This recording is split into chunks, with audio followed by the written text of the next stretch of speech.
বিসমিল্লাহির রহমানির রহিম। মোহাম্মদ হাসান কিচেন থেকে আসসালামু আলাইকুম।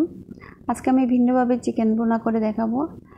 আমি দেখাচ্ছি কিভাবে রান্না করেছি। তেল গরম করে নিয়েছি, জিরা পাউডার দিলাম প্রথমে, আস্ত জিরাও দিতে পারবেন, একটা ভালো স্মেল আসবে। আদা বাটা দিলাম, রসুন বাটা, পেঁয়াজ বাটা। আমি সাথে সাথে সব কিছু দিয়ে দিচ্ছি। আমি যেভাবে করব সেভাবেই করবেন। হলুদের পাউডার দিচ্ছি, লাল মরিচের পেস্টটা দিলাম, সাথে একটু পানিও আছে, তাই আমাকে এক্সট্রা পানি দিতে হবে না। এখন চিকেনের মাংসগুলো দিয়ে দিচ্ছি। এখানে 1.5 কেজি মাংস আছে চিকেনের। আস্ত কাঁচামরিচ দিয়ে দিলাম, ক্যাপসিকাম ছোট ছোট করে কেটে দিয়ে দিচ্ছি, সস দিলাম।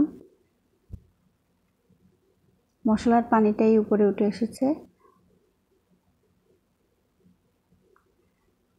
এখন লবণ দিচ্ছি, লবণ আগে দেই নাই। গরম মশলা দিলাম, আমার ঘরে তৈরি করা গরম মশলা, আমি ঈদের আগে তৈরি করে রেখেছিলাম।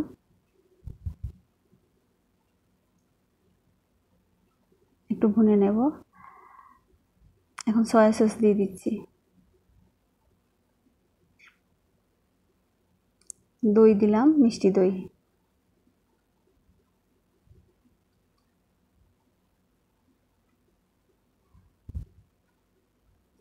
এখন আমি ভুনে নিচ্ছি।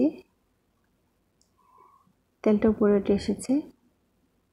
এই রান্না করতে আমার 35 থেকে 40 মিনিট লেগেছে। আমি অল্প আগুনের মধ্যে রান্না করেছি। আপনারা এইভাবে করে দেখবেন, খেতে অনেক ভালো হয়। অসাধারণ একটা চিকেনের ভুনা হয়ে গিয়েছে। আমি বাটিতে নিয়ে নিয়েছি। আল্লাহ হাফেজ।